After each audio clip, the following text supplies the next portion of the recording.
Aerobag qanday otilishini bilasizmi?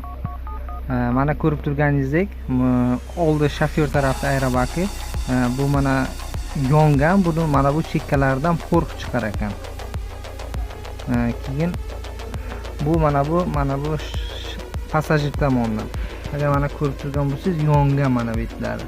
Shu porq bir iskra berar ekan, o'sha iskra bergandan keyin yonar ekan. Buni teshiklari juda ham ko'proq ekan, shofyor tarafga qaraganda. Mana bu yerda Kia'ni rolini ochishni ko'rsataman.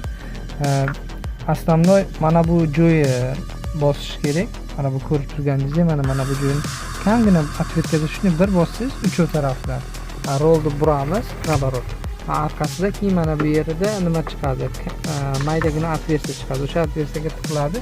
Turib mana shu yerdan shuni tiqqandan keyin pastga qarab bosadi. Pastga qarab bosgandan keyin mana bosilyapti. Ko'rib turganda mana bosilyapti. Mana bosilyapti. Shu yer ochiladi, tamom. Boshqa bu yerda bir qiyinchilik joyi yo'q.